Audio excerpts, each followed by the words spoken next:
بسم الله الرحمن الرحيم.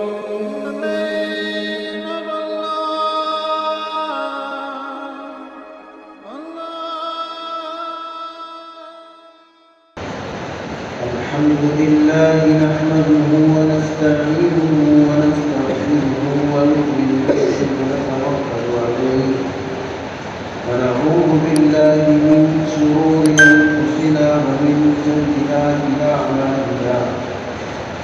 أما بعد فأعوذ بالله من الشيطان الرجيم. بسم الله الرحمن الرحيم.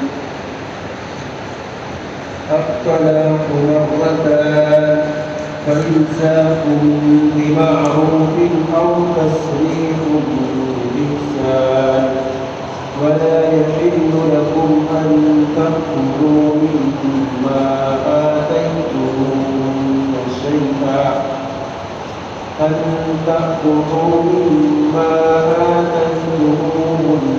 شيئا إلا أن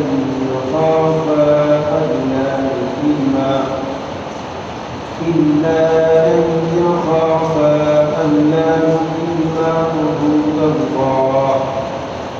فإن خفتم ألا يقيما حدود الله فلا جناح عليهما فيما افتدت به.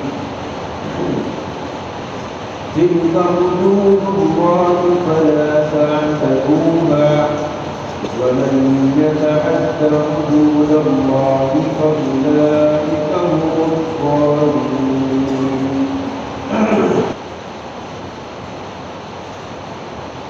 طلاق رجعی 2 مرتبہ تک ہے، پھر اس کے بعد بھلائی کے ساتھ روک لینا ہے یا اچھے طریقے سے جدا کر دینا ہے، اور حلال نہیں ہے تمہارے لیے کہ تم لوگ اس مہر میں سے کچھ بھی جو تم نے اپنی بیویوں کو دیا تھا، مگر یہ کہ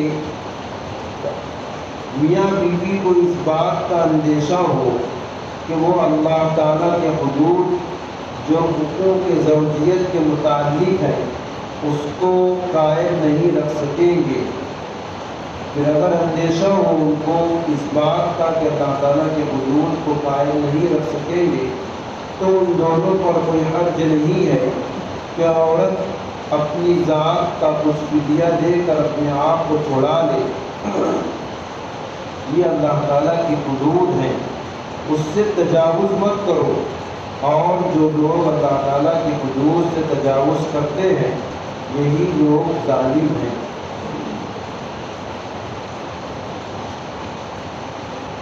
گزشتہ آیات میں مطلقہ کی عدت اور مطلقہ کب تک کی عدت گزارے گی اس کا ذکر تھا. اس نئے رکوع سے مستقل اللہ رب العزت طلاق کا حکم بیان فرما ہے. طلاق کا معاملہ شریعت میں اور انسان کی نجی زندگی میں اہم معاملہ ہے، اور طلاق یہ جڑا ہوا ہے نکاح سے. یہ کہ طلاق یہ نکاح کے بعد ہی ہوتی، نکاح سے پہلے طلاق نہیں ہوتی.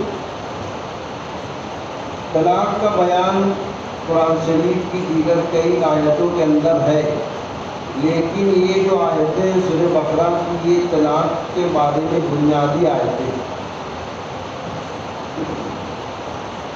اس لیے طلاق کے نظام کو سمجھنے سے پہلے ہم کو اسلام کا نکاح کا نظام جو ہے، نظام نکاح، اس کو بھی سمجھنا چاہیے. جب نکاح کا جو نظام ہے وہ سمجھ میں آئے گا تو اس کے اوپر طلاق کا جو حکم ہے وہ بھی سمجھ میں آئے گا.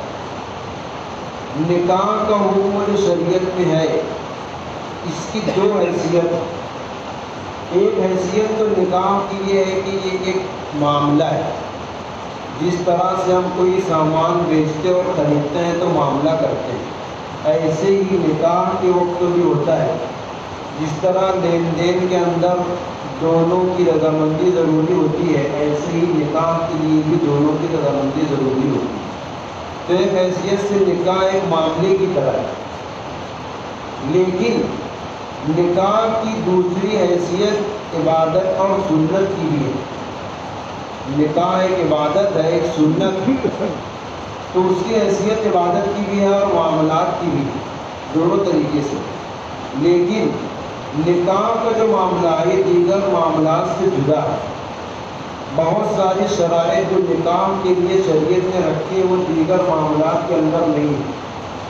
جیسے نکاح کے بارے میں قانون ہے کہ جہاں پر اللہ تعالیٰ نے جن عورتوں سے نکاح جائز قرار دیا ہم انہی سے کر سکتے ہیں. اس کے علاوہ جن عورتوں سے نکاح جائز نہیں ہے ان سے ہم نکاح نہیں کر سکتے. اسی طرح دیگر معاملات کے اندر گواہ شرط نہیں ہوتے، لیکن نکاح کے صحیح ہونے کے لیے شرعی گواہ ضروری ہے. اسی طرح نکاح کے بارے میں تاکید کی گئی کہ اس کو اعلان اور تشہیر کر کے کرو تاکہ لوگوں کو معلوم ہو کہ نکاح ہوا. تو نکاح کی حیثیت معاملے سے بڑھ کر ایک عبادت اور ایک سنت کی ہے. اسلام کا نظریہ اور اسلام کا مزاج تو یہ ہے کہ نکاح کا بندھن جب ایک بار بندھ جائے تو پھر وہ ہمیشہ کے لیے ہو جائے، وہ ٹوٹے نہیں. اس لیے کہ جب نکاح کا بندھن ٹوٹتا ہے تو اس سے صرف میاں بیوی کی زندگی خراب نہیں ہوتی، بلکہ اس کا اثر بہت دور تک ہوتا ہے ان کے بچوں پر. جو خاندان آپس میں ٹوٹ جاتے ہیں، دو قبیلے، دو محلے، دو گاؤں، اس طرح سے دور تک اس کا اثر جاتا ہے. اسی نکاح کے نظام پر شریعت نے طلاق کا دار و مدار رکھا ہے. اسی نکاح کو توڑنے کا نام طلاق ہے. نکاح کرنے سے جو میاں بیوی بندھ جاتے ہیں اب وہ عورت کسی اور سے نکاح نہیں کر سکتی. اسی بندھن کو توڑنے کا نام، اسی تعلق کو ختم کرنے کا نام طلاق ہے. نکاح کو ختم کرنا. اسلام کا نظام طلاق جو ہے اس کو بھی سمجھنے کی ضرورت ہے. جو لوگ اسلام کے نظام طلاق کو ظالمانہ نظام کہتے ہیں وہ ظاہر ہے کہ اسلام کے نظام کو سمجھے نہیں. ہم جب سمجھیں گے تو ہم کو خود اس بات کا اعتراف ہوگا کہ کسی طرح کا عورتوں پر ظلم نہیں. دیگر مذاہب کے لوگ کہتے ہیں کہ طلاق کا نظام ہے یہ عورتوں کے اوپر ظلم ہے. ابھی آپ لوگوں نے سنا کہ نکاح کی کیا حیثیت ہے.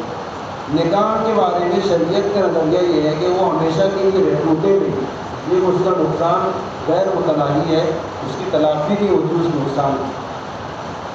جب کبھی میاں بیوی کے اندر کچھ چپکلیش، کچھ اس طرح کی رنجش ہوتی ہے، جھگڑا ہوتا ہے، تو شریعت کو اس کے درجات بتلائے کہ پہلے تم کیا کرو. واللاتی تخافون نشوزہن فعظوہن. پہلا درجہ یہ ہے کہ تم ان کو سمجھاؤ. اگر کبھی انبن ہو جائے، کچھ بات ہو جائے تو ان کو سمجھاؤ، نصیحت کرو. یہ پہلا درجہ ہے. اگر اس سے بھی نہ سمجھ جائے تو کچھ سختی کرنے کے لیے واہجروہن فی المضاجع. ان کو بستروں کے اندر الگ کر دو. تم کچھ بھی ساتھ میں مت سو. ہو سکتا ہے کہ اس سے ان کو تنبیہ ہو جائے. اگر اس سے بھی نہ کام چلے تو ان کو ہلکی مار سکتے ہو، اس طرح کے بدن پر نشان نہ پڑے. اس درجے میں بھی جو مارنے کی اجازت ہے وہ اس طرح کے بدن پر نشان نہ پڑے، اس طرح مار سکتے ہیں. لیکن اس طرح بعض لوگ مارتے ہیں وہ قطعاً کسی طریقے سے درست نہیں. اگر اس سے بھی کام نہ چلے تو پھر طریقہ یہ ہے فَبْعَثُوا حَكَمًا مِنْ أَهْلِهِ وَحَكَمًا مِنْ أَهْلِهَا.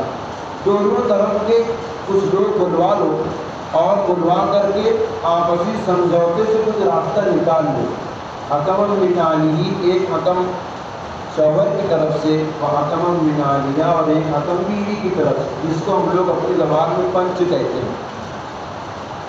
ایسے لوگوں کو بلا لو دونوں طرف کے.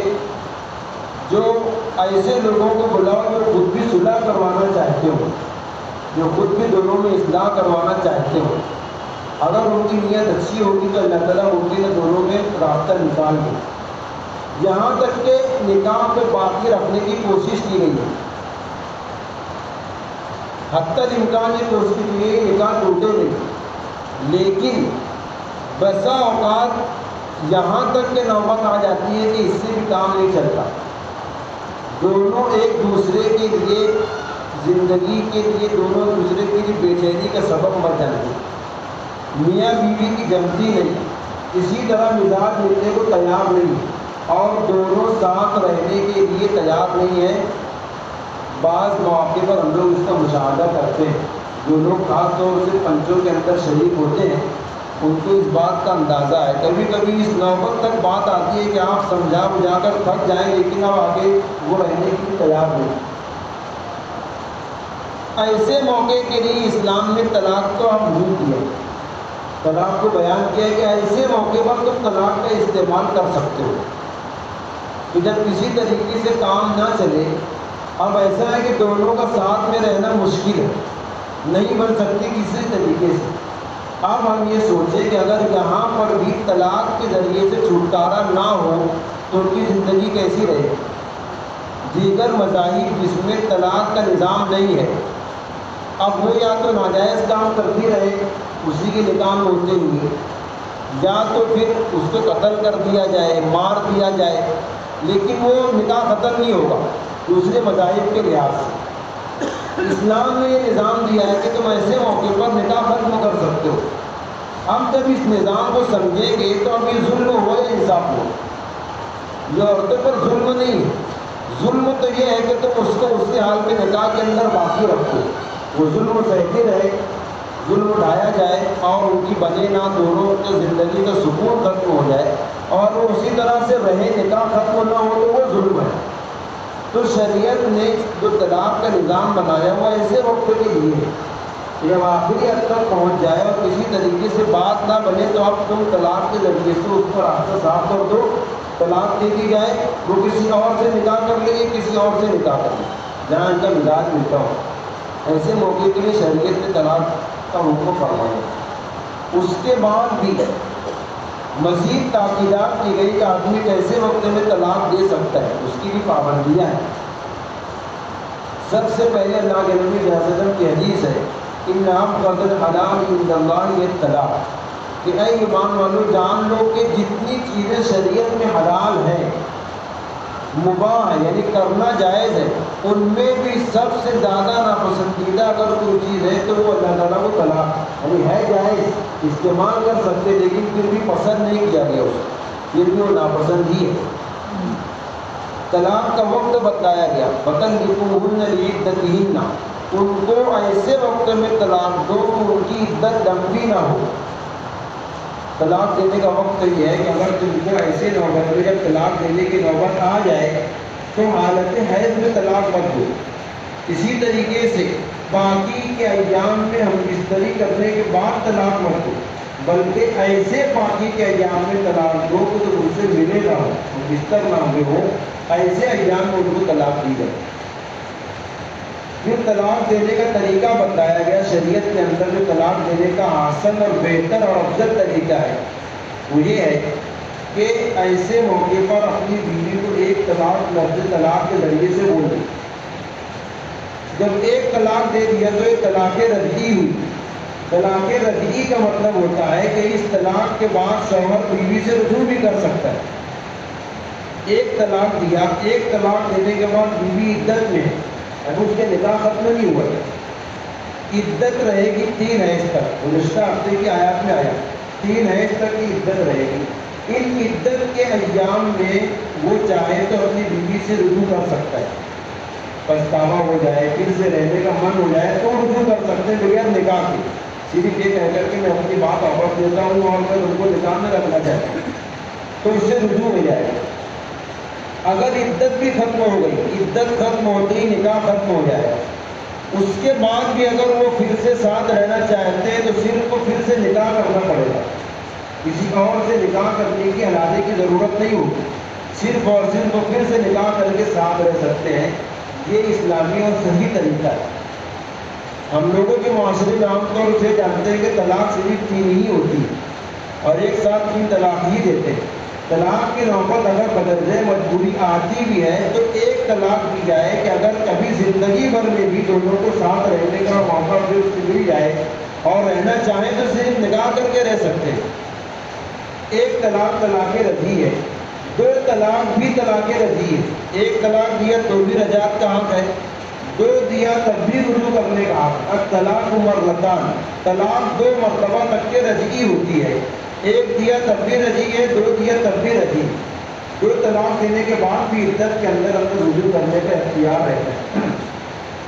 بالکلیہ بیوی حرام ہو جاتی ہے تین طلاق سے، جس کا بیان اگلے ہفتے کی آیت میں آئے گا کہ تین طلاق دینے کے بعد کیا ہوتا ہے۔ دو طلاق رجعی ہے، شریعت نے کہا کہ اگر تم کو نوبت آتی بھی طلاق دینے کی تو اس طرح دو کہ تم رجوع کر سکو اگر تم کو کرنا ہو تو، اور رجوع نہیں بھی کیے تو عدت کے بعد کم سے کم نکاح کر سکتے ہیں۔ یہ طلاق دینے کا شرعی طریقہ ہے جس کو افضل اور بہتر قرار دیا گیا۔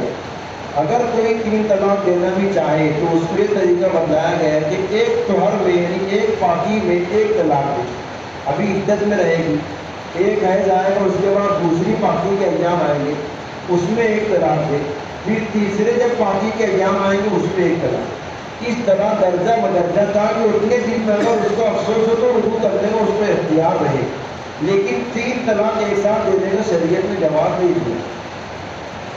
دو طلاق رجعی ہے، اس کے بعد عدت کے اندر فَإِمْسَاكٌ بِالْمَعْرُوفِ، اگر چاہو تو بھلائی کے ساتھ روک لو، یعنی اگر روکو تو گزشتہ جو تمہارے حالات تھے اس کو بھول جاؤ۔ بھلائی کے ساتھ روکنے کا مطلب یہ ہے کہ اگر ہم پھر سے اس کو رجوع کرتا ہوں اپنی بیوی سے تو یہ عہد کر کے کہ گزشتہ جو باتیں تھیں وہ اب نہیں ہوگی، اب صحیح سے زندگی گزاریں گے۔ اور اگر تم کو نہیں سمجھ میں آتا ہے تسلیم باحسان، اچھائی کے ساتھ جدا کر دو، اس کو تکلیف مت دو۔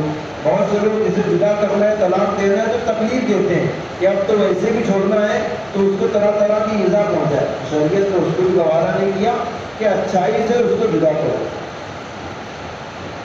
آگے کی آیت میں یہ ہے کہ بعض لوگ طلاق دینے کے موقع پر بیوی سے مال کا مطالبہ کرتے ہیں کہ جو مہر میں نے دیا تھا وہ مجھ کو واپس کر۔ شریعت نے کہا کہ تمہارے لیے حلال نہیں ہے کہ تم طلاق دو اور اس کے بدلے مال مانگو جو تم نے مہر میں دیا تھا، یہ حلال نہیں ہے۔ مگر ایک صورت ہے مال لینے کی جس کو ہم لوگ خلا کہتے ہیں۔ اگلی آیت میں آیت کے اگلے حصے میں خلا کا ذکر ہے۔ خلا کا مطلب یہ ہوتا ہے طلاق تو شوہر کی طرف سے ہوتی ہے، طلاق کا اختیار شریعت نے شوہر کو دیا ہے، لیکن بیوی کم عقل ہوتی ناقص العقل اللہ تعالیٰ نے اس کو پیدا کیا ہے، وہ جذبات میں آ کر بہت جلدی فیصلہ کر لے گی، معمولی تکلیف پر بھی اپنے آپ پر طلاق لاگو کر دے گی، اس لیے شریعت نے اس کے ہاتھ میں طلاق دیا ہی نہیں۔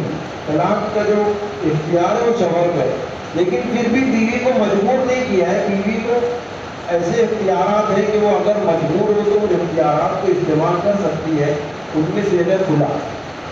کھلا کا مطالبہ لڑکی کی طرف سے ہوتا ہے، جب لڑکی پریشان ہو شوہر کے مظالم سے اور شوہر طلاق دینا نہ چاہتا ہو تو پھر لڑکی خود سے ہو کر کے کھلا کا مطالبہ کرتی ہے۔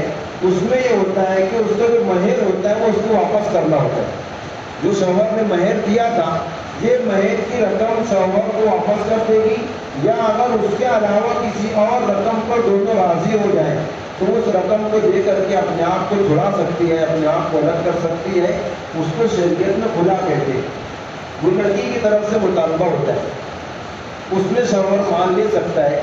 یہ بھی اس وقت ہے جبکہ دونوں کو اس بات کا اندیشہ ہو کہ اب وہ حقوق زوجیت کو ادا نہیں کر پائے گی۔ جو ایک دوسرے کے حقوق ہیں، جو شریعت میں ایک دوسرے کے حقوق رکھتے ہیں، اس کو ادا نہیں کر پائیں گے، اللہ تعالیٰ کی حدود کو باقی نہیں رکھ سکیں گے، تو اب یہ ہے کہ عورت وہ اپنا مہر کا پیسہ دے کر کے کچھ مال دے کر کے اپنے آپ کو چھڑا لے، یعنی کھلا کر لے۔ اس کو شریعت میں کھلا کہتے ہیں۔ کھلا کے ذریعے سے جو طلاق ہوتی ہے اس سے نکاح فوراً ختم ہو جاتا ہے۔ کھلا جب کرتے ہیں تو کھلا کے ذریعے سے ایک طلاق بائن واقع ہوتی ہے۔ طلاق بائن کا مطلب ہوتا ہے کہ نکاح فوراً ہی ختم ہوتا ہے۔ جس وقت طلاق دے اسی وقت نکاح ختم ہو جائے گا، رجوع کرنے کا اختیار نہیں رہے گا۔ البتہ دوبارہ اگر ساتھ رہنا ہے تو پھر سے نکاح کر کے رہ سکتے ہیں۔ تو ایک طلاق بائن واقع ہوتی ہے کھلا کے ذریعے سے۔ تلک حدود اللہ فلا تعتدوها، یہ اللہ تعالیٰ کی حدود ہیں، یعنی جو دو مرتبہ طلاق کا اختیار دیا گیا یہ ہے۔ اسی طریقے سے بیویوں سے مال کا مطالبہ نہ کرنا ہے، یہ اللہ تعالیٰ کی مقرر کی گئی حدود ہے، اس سے آگے مت بڑھو۔ جو شخص اس سے آگے بڑھے گا اللہ تعالیٰ کی حدود کو پار کرے گا. اللہ تعالیٰ نے فرمایا کہ یہی لوگ ظالم ہیں, اپنے آپ پر ظلم کرنے والے ہیں, اپنے آپ کا نقصان کرنے والے ہیں. سبحان اللہ.